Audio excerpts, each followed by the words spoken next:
তীব্র বিদ্যুৎ সংকট এবং সরকারের বিভিন্ন স্টেক হোল্ডারের মুখে প্রতিনিয়ত আমরা শুনছি এক ধরনের হতাশার বাণী। আমরা দেখেছি যে সংসদের চিফ হুইপ নুরুল ইসলাম মনি তিনি বলেছেন যে 98% গ্যাস ভারতকে নিয়ন্ত্রণে দিয়ে দেওয়ার কারণে বাংলাদেশেই গ্যাসের ভয়াবহ সংকট, এরকমভাবে অনেক কথা বলা হচ্ছে এবং সরকারের প্রধানমন্ত্রী দুঃখ প্রকাশ করছেন, সরকারের অন্য মন্ত্রীরা বলছেন এটার জন্য সময় দরকার, কেউ বলছেন জাদুর কাঠি নেই। এই ব্যাপারগুলোর মাঝে প্রধানমন্ত্রীর তথ্য উপদেষ্টা ডাক্তার জাহিদুর রহমান তিনি বলেছেন যে চোখ মুখ বন্ধ করে এই গ্যাস এবং জ্বালানির সমস্যার যে দায় সেই দায়টা আওয়ামী লীগকে দিয়ে দেয়া যায়। ডাক্তার জাহেদ অসাধারণ কথা বলেছেন। চলুন একটু তিনি আদতে কি বোঝাতে চাইলেন তার ইউটিউব চ্যানেলে তিনি এই ভিডিওতে এই বক্তব্যটা গতকালকে দিয়েছেন। আমি নিজেও 18 মিনিটের মতো তার এই ভিডিওটা দেখেছি। তিনি মূলত কি বোঝাতে চাইলেন, কি বলতে চাইলেন এবং তার বলাটা কতটা সত্য এবং বাস্তবতা কি বলছে, উল্টো বলছে নাকি তার কথাটাই আমরা চিরন্তন কথা হিসেবে ধরে নিতে পারি, সেই ব্যাপারটা আলোচনা করে বোঝার চেষ্টা করি এই ভিডিওতে। থাকবেন পলিটিক্স টিভির নিয়মিত আয়োজনে।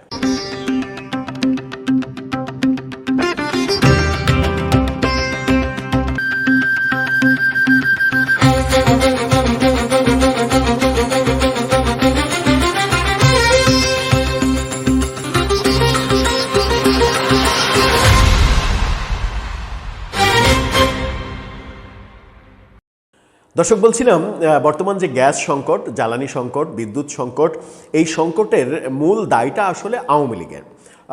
কারণ আওয়ামী লীগের 15.5 বছরেই মূলত গ্যাস, বিদ্যুৎ, জ্বালানি এই সেক্টরটা ধ্বংস করে দেওয়া হয়েছে এবং সেই ধ্বংস করে দেওয়ার কারণে আওয়ামী লীগ সরকার পতনের 2 বছর পরে এসে আমরা গ্যাস পাচ্ছি না, বিদ্যুৎ পাচ্ছি না, অন্ধকারে থাকছি, উৎপাদন বন্ধ হচ্ছে এবং বিভিন্ন গণমাধ্যম যেটা বলছে সেটা হচ্ছে যে শত শত কারখানায় উৎপাদন বন্ধ হয়ে যাচ্ছে। গাজীপুরে মূলত যেখানে গার্মেন্টসের জোন বলা হয় সেই এলাকায় 40%-এর বেশি উৎপাদন বন্ধ হয়ে গেছে, কম উৎপাদন হচ্ছে, এটা পুলিশের ভাষ্য। এই বক্তব্যগুলো যখন আমরা দেখছি তখন ডাক্তার জাহেদ অসাধারণ কথা আসলে বললেন। তিনি সমস্ত দায়টা দিলেন আওয়ামী লীগের ওপর। তিনি বললেন যে চোখ মুখ জ্বালানির যে সমস্যা সেই সমস্যা ব্যাপারে চোখ মুখ বন্ধ করে এর দায় আওয়ামী লীগকে দিয়ে দেয়া যায়। 18 মিনিটের মতো তিনি তার ইউটিউব চ্যানেল, অনেকদিন পর তিনি তার ইউটিউব চ্যানেলে জাহেদ টেক সেই চ্যানেলে এসে কথা বলেছেন। তিনি এখন সরকারের প্রধানমন্ত্রীর উপদেষ্টা, সেই কারণে হয়তো ইউটিউব চ্যানেলটা সক্রিয় রাখছেন না। অনেকদিন পরে কথা বললেন এবং অনেকদিন পরে যখন কথা বললেন তখন তার মনে হয়েছে যে সরকারের পক্ষে এক ধরনের ন্যারেটিভ তৈরি করা তার কর্তব্য, অবশ্যই কর্তব্য, কারণ সরকারের তথ্য উপদেষ্টা হিসেবে কাজ করছেন প্রধানমন্ত্রীর। সরকারের পক্ষে ন্যারেটিভ তৈরি করার জন্যই তো তাকে এই জায়গায় বসানো হয়েছে এবং তিনি খুবই ক্ষুরোধার কথা বলতে পারেন, অসাধারণ বাগ্মী মানুষ, যুক্তি উপস্থাপন করতে পারেন, সাথে তিনি যেহেতু প্রচণ্ড লেখাপড়া করেন, তথ্য উপাত্ত সামনে আনতে পারেন, সেগুলো এনে তিনি আওয়ামী লীগ সরকারের কিছু ভুল সিদ্ধান্তের কথা বলেছেন। ভুল সিদ্ধান্তের মধ্যে গ্যাসের ক্ষেত্রে এলএনজি নির্ভরতা, আমদানি নির্ভরতা, এই ব্যাপারগুলো বলছেন। বিদ্যুৎ ব্যাপারে খুব একটা বলতে পারলেন না দেখলাম, গ্যাস নিয়েই, জ্বালানি নিয়েই কথাগুলো বললেন এবং গ্যাস কিভাবে কোন জায়গায় যাচ্ছে, সিদ্ধান্ত ইন্ডাস্ট্রিতে গ্যাস দেয়া এবং ইন্ডাস্ট্রি, বড় বড় ইন্ডাস্ট্রিগুলো সেই গ্যাস নিয়ে তারা বিদ্যুৎ উৎপাদন করছে, এই ব্যাপারগুলো সরকারের খোঁজ খবর না নেওয়া, এই নানা রকমের দোষ তিনি আওয়ামী লীগ সরকারকে দিলেন। আওয়ামী লীগ সরকারের কিছু কিছু তো সিদ্ধান্তগত ভুল ছিল। এখন এই যে আপনি ক্যালকুলেশন করে বুদ্ধিদীপ্ত ইকুয়েশন দিয়ে যেগুলো বোঝাতে চাইলেন সেগুলো কি আপনি সাধারণ মানুষকে বোঝাতে পারবেন? পারবেন না। সাধারণ মানুষ কি জানে? সাধারণ মানুষ কি বুঝবে? সাধারণ মানুষ বুঝবে যে আওয়ামী লীগের 15.5 বছরে দেশে গ্যাসের সংকট তেমনটা তারা দেখেনি, দেশে বিদ্যুতের সংকট তেমনটা তারা দেখেনি, দেশের কোথাও মানে লোডশেডিং ভয়াবহ আকার ধারণ করেনি। হয়তো দু একবার কোনো হঠাৎ করে কোনো বিদ্যুৎ কেন্দ্র বন্ধ হয়ে যাওয়া, দুর্ঘটনা, সেই সব কারণে কয়েকদিনের একটা ঝামেলা হয়েছে, কিন্তু মানুষ অন্ধকারে আছে 18 ঘন্টা 20 ঘন্টা এরকম কোনো ঘটনা আওয়ামী লীগের আমলে ঘটেনি। এবং আওয়ামী লীগের আমলে যখন 2009 সালে আওয়ামী লীগ ক্ষমতায় ছিল, তখন দেশের বিদ্যুৎ উৎপাদন সক্ষমতা ছিল মাত্র 5000 মেগাওয়াট। 5000 মেগাওয়াট বিদ্যুৎ উৎপাদন সক্ষমতাকে আওয়ামী লীগ শেষ পর্যন্ত নিয়ে গিয়েছিল 30,000 মেগাওয়াটের বেশি, এবং তাদের লক্ষ্যমাত্রা ছিল 2041 সাল পর্যন্ত 60,000 মেগাওয়াট। সুতরাং বিদ্যুৎ সর্বশেষ যেটা উৎপাদিত হতো সেটা বাংলাদেশের চাহিদার চাইতে বেশি।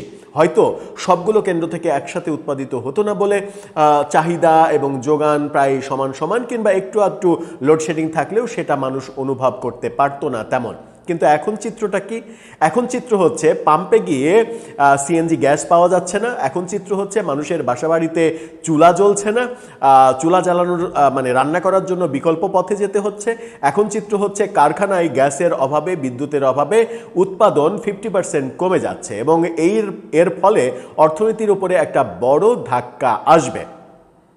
তাহলে আপনি মানে 2 বছর, মানে শেখ হাসিনা সরকারের পতনের 2 বছর হয়ে গেল, এমনকি ডক্টর ইউনূস সরকারের আমলেও এরকম সংকট হয়নি। ইউনূস সরকারের মানে অপশাসনের মধ্যেও এরকম সংকট যখন হয়নি, তখন আপনার কাছে এসে হঠাৎ করে এই সংকটটা যখন হচ্ছে, তখন আপনি 2 বছর আগের টার্ম শেষ করা সরকারকে চোখ মুখ বন্ধ করে কোনো যুক্তিতর্কতে না গিয়ে আপনি তাকে দোষারোপ করছেন। এটা খুব একটা কি বুদ্ধিদীপ্ত ব্যাপার হলো? হ্যাঁ, আজকে আপনি আপনার চমৎকার বা বাচনভঙ্গি দিয়ে হয়তো তাদেরকে দোষারোপ করতে পারবেন, এবং আপনার কথা, আপনার ভিডিও যারা দেখবে তারা মনে করবে তাই তো, যুক্তির কথা বলছে, ঠিকই তো। কিন্তু এই ঠিকই তো, তাই তো, এই ব্যাপারগুলো দিয়ে কি নিজেদের দায় এড়ানো যায়? তিনি এই কথাও বলেছেন যে সরকারের যে ব্যর্থতা নেই তা নয়, সরকারের যে দায় নেই তা নয়, কিন্তু মানে যতটা দায় আছে ততটুকু দেওয়া উচিত, বেশি বেশি দেওয়া উচিত না, এরকম বক্তব্য দিচ্ছেন। আমরা একটু পরিসংখ্যানে যাই। 2009 সালে সক্ষমতা ছিল 5000 মেগাওয়াট বিদ্যুতের, 2024 সালে এসে সেটা 30,000 মেগাওয়াট হয়েছে, 2041 সাল পর্যন্ত তাদের লক্ষ্যমাত্রা ছিল 60,000 মেগাওয়াট। চাহিদার মাত্র 56% গ্যাস সরবরাহ করছে এই মুহূর্তে পেট্রোবাংলা। পেট্রোবাংলার যে ইনফরমেশন, সেই ইনফরমেশন থেকে আমরা বাংলা ট্রিবিউনের যে এই ব্যাপারে পরিসংখ্যানের নিউজ, সেই নিউজ থেকে আমরা এই তথ্য পেয়েছি যে পেট্রোবাংলা নিজেই বলছে যে এই মুহূর্তে 56% গ্যাস সরবরাহ করছে তারা। সরবরাহ ঘাটতি 44%। 44% মানে অর্ধেক, নাই অর্ধেক। দেশে আমদানি করা এলএনজি রূপান্তর করে জাতীয় গ্রিডে সরবরাহের জন্য কক্সবাজারের মহেশখালীতে 2টি ভাসমান টার্মিনাল রয়েছে, আমরা সবাই জানি, সেটাও আওয়ামী লীগের আমলে তৈরি। এর একটি পরিচালনা করে মার্কিন প্রতিষ্ঠান এক্সিলারেট এনার্জি, অন্যটি সামিট গ্রুপ। গত সপ্তাহে এক্সিলারেট এনার্জি টার্মিনালে আগুনের পর সৃষ্ট যান্ত্রিক ত্রুটিতে সেখান থেকে গ্যাস সরবরাহ বন্ধ হয়েছে। সেটা জনগণকে বোঝাতে হবে যে এই যান্ত্রিক ত্রুটির কারণে এটা হয়েছে। কিন্তু আপনি জনগণকে যদি উল্টা বলেন এর দায় শেখ হাসিনার, তাহলে ব্যাপারটা হাস্যকর হয়ে যায় না? এর আগে এলএনজি থেকে প্রতিদিন সর্বোচ্চ 105 কোটি ঘনফুট গ্যাস জাতীয় গ্রিডে যুক্ত হলেও বর্তমানে 50 কোটি ঘনফুটের নিচে যুক্ত হচ্ছে। আপনি দুর্ঘটনা বলতেই পারেন, দুর্ঘটনার ব্যাপারে হাত নাই, কিন্তু ওই কোম্পানিটা মার্কিন প্রতিষ্ঠান তদারকি করে, ওই টার্মিনালটা মার্কিন প্রতিষ্ঠান তদারকি করে। আর মার্কিন প্রতিষ্ঠান বাংলাদেশের গ্যাসের কৃত্রিম সংকট দেখিয়ে জ্বালানি ক্ষেত্রে আমদানি নির্ভরতা বাড়ানোর ব্যাপারে বাধ্য করার কোনো মতলব আঁটছে কিনা সেই ভাবনাও তো থাকতে পারে, সেই প্রশ্নও কারো থাকতে পারে।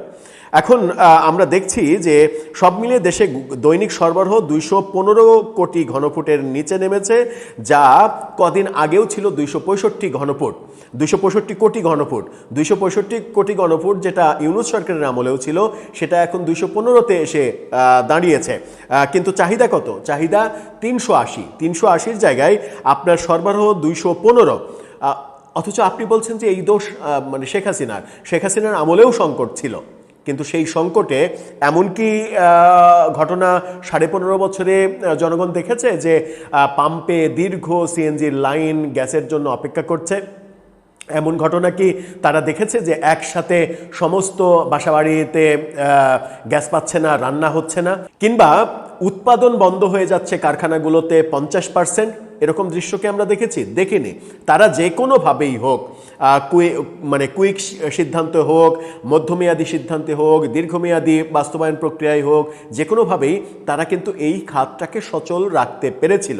অথচ আপনি যেটা বলছেন সেটা হচ্ছে যে সমস্ত দোষ চোখ মুখ বন্ধ করে শেখ হাসিনা সরকারকে দিয়ে দিতে চাইছেন। এটা খুব একটা ভালো কাজ হচ্ছে না।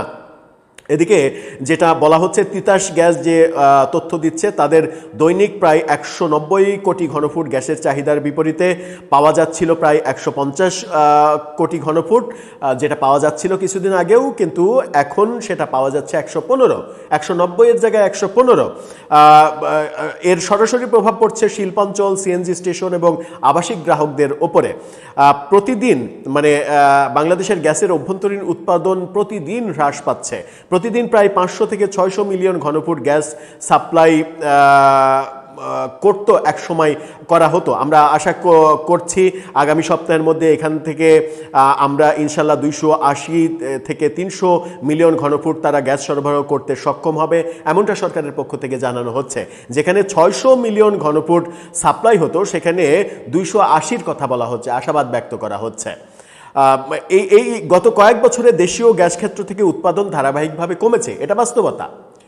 কমেছে, বাস্তবতা, এটা অস্বীকার করার উপায় নাই। এবং আওয়ামী লীগ মানে এই ক্ষেত্রে নতুন গ্যাসের অনুসন্ধানের ক্ষেত্রে খুব একটা মানে কার্যকর উদ্যোগ নিতে পারেনি। আমরা দেখেছি গভীর সমুদ্রে তারা গ্যাস ক্ষেত্র তৈরি করেছে, কিন্তু সেখান থেকে উৎপাদন শুরু হয়নি। বলা হচ্ছে যে বাংলাদেশের স্থলভাগেই যে গ্যাস মজুদ রয়েছে, যেগুলো এখন পর্যন্ত মানে অনুসন্ধানই করা হয়নি, মানে কার্যকরভাবে সেগুলোর দিকে যাওয়াই হয়নি, সেটা অন্তত 40 থেকে 50 বছরের যে যোগান, সেই যোগান দেওয়া সম্ভব শুধুমাত্র স্থলভাগে যেটা রয়েছে। সমুদ্রপৃষ্ঠে এত গ্যাস রয়েছে যে সারা জীবন এটা ব্যবহার করেও ফুরানো যাবে না, অথচ আমরা সেটা উৎপাদন করতে পারছি না। মায়ানমার, ভারত ঠিকই উৎপাদন করতে পারছে। তাহলে এই সংকটগুলো মেটাতে হবে। হ্যাঁ, তার মানে এই না যে বিএনপি সরকার 6 মাসের মধ্যে এসে সব কিছু করে ফেলবে কিংবা করে ফেলতে পারবে, তা পারবে না। কিন্তু উদরপিণ্ডি বুদর ঘাড়ে চাপানো, এটা কি বুদ্ধিমানের কাজ? আপনি জনগণকে বলবেন যে আমরা এই সংকটের মধ্যে পড়েছি, এই অ্যাক্সিডেন্ট হয়েছে, এই সমস্যা হচ্ছে, এগুলো সমাধানের জন্য আমি তড়িৎ সিদ্ধান্ত এটা নিয়েছি, 3 মাসের মধ্যে আপাতত এটার সমাধান হবে, মধ্যমেয়াদী সিদ্ধান্ত এটা নিয়েছি, দীর্ঘমেয়াদী সিদ্ধান্ত এটা নিয়েছি। আপনার পরিকল্পনার মধ্যে আপনি বাস্তবায়ন করেন, সমুদ্রের মধ্য থেকে গ্যাস উৎপাদন নিশ্চিত করবেন। দেশে যে অন্তত 40 থেকে 50 বছরের গ্যাস মজুদ রয়েছে, যেগুলো এখনো সন্ধানই কমপ্লিট হয়নি, সেগুলো কূপ খনন করেন, সেগুলোর উৎপাদন প্রক্রিয়া তৈরি করেন। দেশের মানুষ যেন গ্যাসের যে উৎপাদন, সেই উৎপাদন প্রক্রিয়ায় সক্ষম হয়, সক্ষমতা বাড়ে, দেশের মানে দক্ষ মানুষের সংখ্যা যেন তৈরি হয়, সেই ব্যবস্থাগুলো করেন। সেগুলো না করে আপনি যদি একটা ভিডিও বানিয়ে ছেড়ে দেন, সেখানে আপনি আপনার কোনো কথা, কিন্তু আপনার পজিটিভ অনেক কথা ছিল, পজিটিভ কোনো কথা কিন্তু প্রচার হচ্ছে না, কিন্তু আপনার ওই কয়েক সেকেন্ডের ওই কথাটা যে চোখ মুখ বন্ধ করে শেখ হাসিনা সরকারকে দায়ী দেওয়া যেতে পারে, এটুকু কিন্তু অলরেডি ভাইরাল হয়েছে।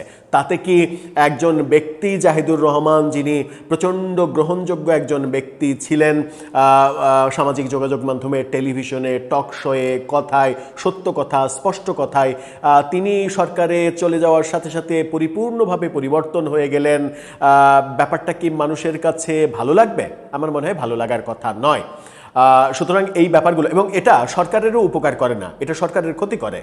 এই ধরনের উদরপিণ্ডি বুদর ঘাড়ে মানে চাপানোর যে প্রক্রিয়া, এটা সরকারের ক্ষতি করে, এটা আমাদেরকে বুঝতে হবে। দর্শক, আপনার মতে এটাকে আপনি কিভাবে দেখছেন? আপনার মতামত জানিয়ে লিখতে পারেন আমাদের কমেন্ট বক্সে।